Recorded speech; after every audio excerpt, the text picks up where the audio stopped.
Director विवेक Chauhan sir के पास। आइए अब आगे चलते हैं संदीप सांकला सर के पास। तो चलिए स्टूडेंट्स, अब हम चलते हैं एडमिशन हेड श्वेता मैम के पास। चलो स्टूडेंट्स, आज हम बात करते हैं कमलेश सर से, जो कि ज्योग्राफी तो आपको बहुत ज़बरदस्त पढ़ाते हैं। देखते हैं उनकी रुचि किसमें थी। Hello Kamlesh sir. Hello Deepesh sir, कैसे हो सर? बस बढ़िया बढ़िया, एकदम मतलब तैयारी हो रही है क्लास की, है ना? बिल्कुल सर, बिल्कुल। चलो सर, ठीक है। एक रैंडम क्वेश्चन आपसे पूछना है सर कि आप बस ये बताएं कि बचपन में आपको कौन सा खेल पसंद था और उस खेल के लिए आप कहाँ तक गए हैं और कहाँ तक, मतलब उस रुचि को कितना आपने अपना पैशन में कन्वर्ट किया है? बिल्कुल सर, बिल्कुल। कक्षा 9वीं तक मुझे क्रिकेट खेलना बड़ा पसंद था, तो हम जिला स्तरीय प्रतियोगिता तक भी पहुँचे। क्या बात है! बिल्कुल सर, मतलब डिस्ट्रिक्ट लेवल तक गए हैं? हाँ हाँ। फिर उसके आगे सर? उसके आगे बस सर 10वीं बोर्ड के परीक्षा आ गई और क्रिकेट का जो सफ़र है वो वहीं तक थम गया। अच्छा, क्योंकि मुख्यतः जो समय था हमारा वो स्कूल में बीत जाता था। अच्छा। और खेलने के लिए समय नहीं बचा, तो उसको मतलब हम ज़्यादा से ज़्यादा टाइम स्कूल में निकल जाता था। 10 बिल्कुल। बोर्ड की परीक्षा थी तो स्कूलिंग पे ज़्यादा ध्यान देना चाहिए था। बिल्कुल सर, बिल्कुल।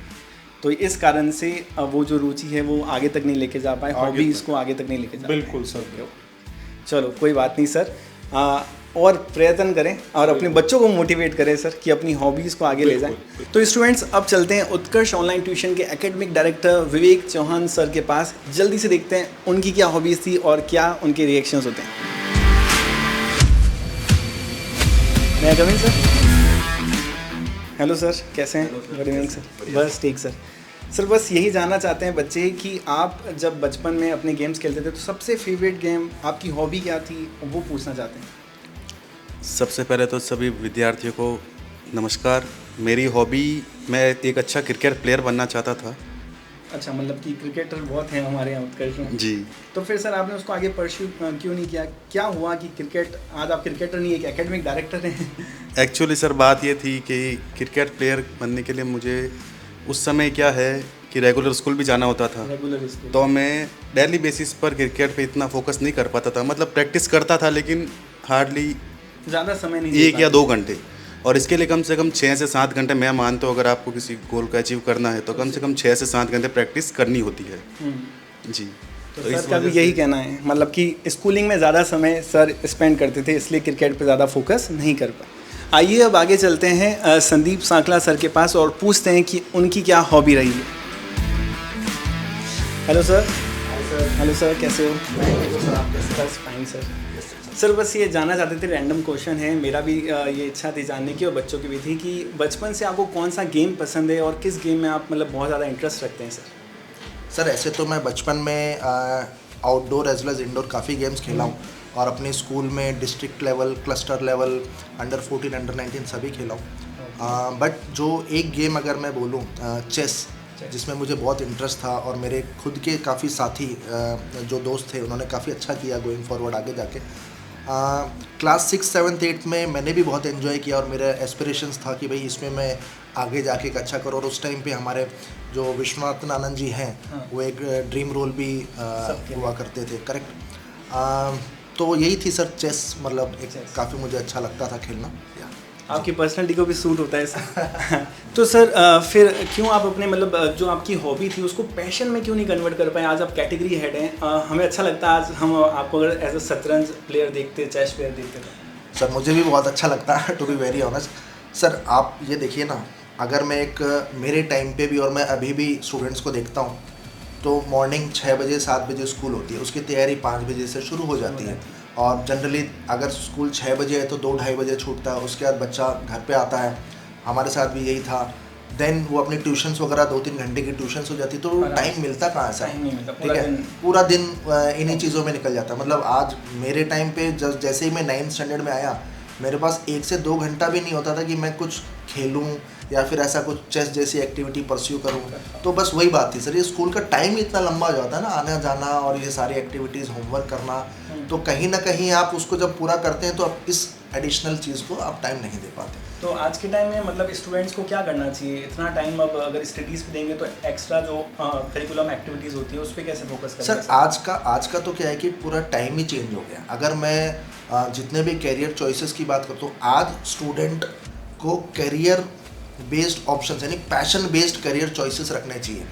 जिस बच्चे का वो शुरुआती में जान सकता है कि मेरा यहाँ पे एक पैशन है। जैसे मैंने आपको बताया कि मुझे चेस पसंद था, अगर मैं उसमें कंटिन्यू करता तो क्या पता एक दूसरी जगह होता ये, ठीक है, बट अपने पैशन के साथ रहता। तो आज का बच्चा नेहल वर्चुअल स्कूल जैसे किसी ऑनलाइन स्कूलिंग में एडमिशन ले, जहाँ पे वो अपने एकेडमिक एक्टिविटीज़ को भी ध्यान दे and at the same time ये नॉन एकेडमिक एक्टिविटीज़ पे भी फोकस करें। But because ultimately what matters is कि आपका ओवरऑल डेवलपमेंट कैसा हुआ है। तो I think Nehal virtual school एक बहुत अच्छा ऑप्शन है सर। तो नेहल वर्चुअल स्कूल में exams and everything are smoothly as per everything sir, everything is as per schooling, क्योंकि ये पूरा जो फॉर्मेट है ये हमें आरबीएससी नहीं दिया है, ये मान्यता प्राप्त एक स्कूल है। तो इसमें class 9 to 12 Hindi medium, English medium और आपके सारे सब्जेक्ट्स लिए जाते हैं। जैसा मैंने बोला ऑन एन एवरेज स्कूलिंग का आवर्स 3 to 4 ही होता है, तो यहाँ पे भी वही होता है। इसके अलावा बाकी आपकी जितनी भी एकेडमिक एक्टिविटीज़ हैं वो सारी इसमें कराई जाती है। हाफ ईयरली एग्जाम्स हो गए, एनुअल एग्जाम्स हो गए, प्रैक्टिकल्स हो गए and at the end of the day आपको एक प्रॉपर प्रमाणित मार्कशीट भी मिलती है। मतलब वर्चुअल स्कूल ज्वाइन करेगा तो बच्चा अपने पैशन को भी फॉलो कर सकता है और उसकी स्टडीज़ भी चलती रहेगी। बिल्कुल sir. Okay sir, thank you sir. तो चलिए स्टूडेंट्स, अब हम चलते हैं एडमिशन हेड श्वेता मैम के पास और पूछते हैं उनकी हॉबी क्या रही। हेलो मैम, कैसे हैं मैम? गुड है मैम। एक रैंडम क्वेश्चन था आपसे कि बस यही बच्चे जानना चाहते हैं और मैं भी जानना चाहता हूँ कि आपकी बचपन में हॉबी क्या रही थी और आपने उसको कैसे आगे परस्यू किया या नहीं कर पाए? बहुत पीछे ले गए आप तो आज अच्छी अच्छी यादों में। बचपन में देखिए शौक़ तो बहुत रहते हैं, बट जिसको प्रोफेशन हम बनाना चाहते हैं तो मैं कहना चाहूँगी I wanted to become badminton player, है ना, बट हो नहीं पाया। कारण बहुत सारे रहे, जिसमें से एक कारण ये था कि जब हमारे टाइम पे स्कूलिंग का जो था वो बहुत ज़्यादा रहता था कि आपको स्कूल जाना है। आजकल के जैसे ऑनलाइन ट्यूशन्स कुछ नहीं होती थी, ऑनलाइन स्कूलिंग नहीं होता था, जैसे अभी बहुत सारे फॉर्मेट आ गए ऑनलाइन के। उस टाइम पे ऐसे वर्चुअल स्कूल्स के, तो अभी जैसे नेहल वर्चुअल स्कूल है, तो जैसे पता चला गया नेहल वर्चुअल स्कूल एक ऐसा मॉडल आया है कि जिसमें बच्चा अपने शौक़ भी पूरे कर सकता है, अपने ड्रीम्स को भी अच्छे से ला सकता है ज़िंदगी में। और दूसरी चीज़ है कि पेरेंट्स पे भी उतना प्रेशर नहीं है उन सब चीज़ों का। तो ऐसा लगा काश ये उस समय हुआ होता, बट येस ऑब्वियसली ये अभी है तो ये बहुत अच्छा है कि आने वाली जो जनरेशन है, जो अभी की जनरेशन है, वो एटलीस्ट अपने सपनों को पूरा कर पाएगी। तो मैं बात करूँ तो बैडमिंटन प्लेयर बनना चाहती थी, कुछ अच्छा करना चाहती थी देश के लिए भी, फैमिली के लिए भी, बट वो स्कूल का टाइमिंग, डिसिप्लिन, मॉर्निंग में जाना, इवनिंग में कोचिंग क्लासेस, तो कभी प्रैक्टिस करने का टाइम ही नहीं मिला। तो जो नेहल वर्चुअल स्कूल है या जो ऐसा मॉडल है वो सबसे अच्छा है कि उन स्टूडेंट्स के लिए जो ऐसा कुछ करना चाहते हैं लाइफ में, जहाँ पर स्कूलिंग के साथ साथ वो अपने आइडियाज़ को भी वर्कआउट कर पाएँ।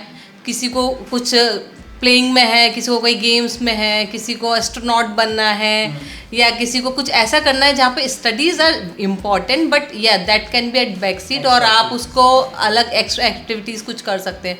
जेई नीट के स्टूडेंट्स हैं, मतलब I am basically from Kota, तो आई नो कि वहाँ पर जेई नीट के students they are not able to go to school, वो जा ही नहीं सकते। तो नेहल वर्चुअल स्कूल एक बहुत अच्छा ऑप्शन उन स्टूडेंट्स के लिए भी है जो स्कूल नहीं जा सकते हैं, बट येस स्कूल वाली फीलिंग उनको मिलती है, क्योंकि उनको पे जेई नीट का इतना प्रेशर होता है, कोर्स इतना लेंदी रहता है, क्लासेस इतनी लेट तक चलती हैं, रिविजन एंड एवरीथिंग।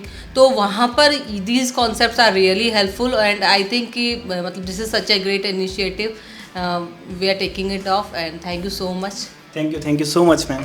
अब चलते हैं प्रोग्राम मैनेजर के पास और पूछते हैं सर से कि उनकी क्या हॉबी रही होगी। हेलो सर, कैसे हैं सर? गुड इवनिंग सर, मैं बढ़िया हूँ। ग्रेट सर, बस बढ़िया। सर पूछना चाहते हैं आज हम आपसे, बच्चे भी पूछना चाहते हैं कि आप अभी तो प्रोग्राम मैनेजर हो, बट आपकी बचपन में क्या हॉबी रही होगी और आप उसको आगे कैसे परस्यू किया, क्या किया उसको लेकर? सो आफ्टर 10th सर मेरा ऐसा था कि मुझे डिफेंस में ही करियर अपना बनाना है, और उसके लिए मैं NDA का तैयारी कर रहा था, जिसमें मेरा था कि रिटन, उसमें एग्ज़ाम होता है, written exam, after that 6 days का SSB इंटरव्यू होता है, और बहुत ही लंबा प्रोसेस था उसका। तो मैंने उसके लिए तैयारी कर रहा था। ओवरऑल फाइनल रिज़ल्ट इज़ कि उसमें मेरा सिलेक्शन नहीं हुआ, एंड देन फिर मैंने उसके लिए आफ्टर 12th में ग्रेजुएशन में CDS के लिए ट्राई किया। Same exam after graduation CDS होता है, और फिर वहाँ पे मेरा सपना था कि आफ्टर NDA भी लेफ्टिनेंट बनना था और CDS के थ्रू भी लेफ्टिनेंट ही बनना था। तो मेरी बचपन से ही हॉबी थी कि मैं एक डिफेंस फोर्सेस को ज्वाइन आज करूँ। आप प्रोग्राम मैनेजर हैं और उस पर्टिकुलर ड्रीम को क्यों परस्यू नहीं कर पाए सर आज? नहीं, मैंने बहुत कोशिश की, ऐसा नहीं था, उस टाइम पे भी मैंने बहुत कोशिश की, बट क्या है एनडीए इतना आसान एग्ज़ाम तो था नहीं। उसमें आप जब स्कूलिंग टाइम में रहते हो तो आपके पास बहुत सारे रिस्पॉन्सिबिलिटीज़ रहते हैं, जैसे कि आपको स्कूल भी जाना है, होमवर्क भी करना है, तो वो सारी चीज़ें आपके साथ रहती है। तो स्कूल का होमवर्क, अगेन आपको अपना करियर के लिए भी टाइम निकालना पड़ता है, तो वो सारी चीज़ें एक जगह पे हो नहीं पाती। फिर भी मैंने मेहनत तो बहुत किया था, बट उसमें ऐसा था कि रिटन में क्वालिफाई कर गया, तो फिर पर्सनालिटी डेवलपमेंट में मैं पीछे रह गया। तो वो सारी चीज़ें एक साथ करना विद स्कूल ये पॉसिबल नहीं हो पाता था। विद स्कूल वो सारी चीज़ें पॉसिबल हाँ, सबके लिए पॉसिबल नहीं हो। तो आपको लगता है कि अगर स्कूलिंग का टाइम थोड़ा कम होता तो शायद आप उसको परस्यू कर पाते ज़्यादा अच्छे से? दैट इज़ ऑब्वियस कि आप अपने ड्रीम के लिए ज़्यादा टाइम दे पा रहे हो। जो स्कूल का टाइम होता है, आप मैक्सिमम पूरे दिन का टाइम जो 7-8 घंटे का होता है वो आप स्कूलिंग में दे देते हैं। उसके बाद आप आते हो, तब आप अपने ड्रीम के लिए फोकस होते हो, तो वो आपकी एनर्जी भी उस दिन के लिए नहीं बचती है, ठीक है, और उतना टाइम भी इफेक्टिवली नहीं दे पाते हो। तो मेरा ये मानना है कि अगर थोड़ा टाइम मैं और अच्छे से दे पाता तो जहाँ मैं कॉन्फ्रेंस आउट हुआ था वहाँ मैं मेरिट में आता और वहाँ मेरी सिलेक्शन हो गई होती। Great sir, thank you sir. Thank you so much. अरे सोहम सर, कहाँ जाना हो रहा है? बस सर यहीं क्लास में जा रहा था सर। चलो चलो, अब मिल ही गए हो तो एक सवाल का जवाब दे दो। हाँ बताओ हम बच्चों को बताना चाहते हैं कि भाई आप जो बचपन में कौन सा गेम आपको पसंद था और क्या हॉबी थी, कैसे आप उसको परस्यू कर रहे थे? सर मैं अगर सही बताऊँ ना आपको तो मैं सच में टीचर ही बनना चाहता था ओके, सर। ग्रेट। और बिल्कुल मैंने अपने पैशन को फॉलो किया सर, और इस पैशन को फॉलो करके ही आज मैं टीचर बना हूँ और मैं बहुत खुश हूँ सर। और मैं बच्चों को भी यही कहूँगा कि आप भी अपने पैशन को फॉलो करो, और अगर उस पैशन को फॉलो करने में चाहे वो कैसा भी ड्रीम हो आपका, आप एथलीट बनना चाहते हो या आप कुछ भी बनना चाहते हो, और अगर उस पैशन को फॉलो करने में अगर आपको क्लासेस रेगुलर अटेंड करनी पड़ रही है जिसमें आपको रोज़ स्कूल जाना पड़ता है, या ऐसी कोई भी हर्डल आपको फील हो रही है या आप ऐसी हर्डल फेस कर रहे हो, तो उसके लिए हम नेहल वर्चुअल स्कूल सर लेकर आए हैं। बहुत अच्छा। और नेहल वर्चुअल स्कूल में आप घर बैठे अपनी क्लासेस को अटेंड कर सकते हैं और जो अपनी ड्रीम है, जो अपना पैशन है, उससे परस्यू कर सकते हैं sir. Thank you so much sir, हमारा ड्रीम काफ़ी हद तक सिमिलर ही है। तो आज हम मिले एक क्रिकेट प्लेयर से, एक चेस प्लेयर से, एक बैडमिंटन प्लेयर से और उसके साथ साथ एक पैशनेट टीचर से। तो आपने देखा कैसे इनकी जो हॉबीज़ थी उनको ये परस्यू नहीं कर पाए, अपने पैशन में कन्वर्ट नहीं कर पाए, बट आपके पास एक बहुत ही अच्छा मौका है और वो प्रोवाइड कर रहा है NVS नेहल वर्चुअल स्कूल, जो कि बच्चों को स्कूल जाने की टेंशन नहीं रहेगी, जो ट्रांसपोर्टेशन में टाइम जाता था उसकी टेंशन नहीं रहेगी। घर बैठकर ही बच्चा जो है अपनी पढ़ाई कंप्लीट कर सकता है, सारी क्लासेस अटेंड कर सकता है, सारे टेस्ट दे सकता है, और वो भी बोर्ड के थ्रू मान्यता प्राप्त है, तो सारे एग्ज़ाम्स आप दे सकते हैं। NVS वर्चुअल स्कूल एक बहुत ही अच्छा ऑप्शन है। आज के जो बिजी शेड्यूल रहता है, बच्चों की डिफरेंट एक्टिविटीज़, बच्चों के जो पैशन रहते हैं वो वहाँ पर वो फॉलो कर सकते हैं। तो एडमिशन लेना हुआ बहुत आसान। डिस्क्रिप्शन बॉक्स में आपको नेहल वर्चुअल स्कूल के फॉर्म का एक लिंक मिलेगा जिसको कंप्लीट करके आप एडमिशन प्रोसेस स्टार्ट कर सकते हैं।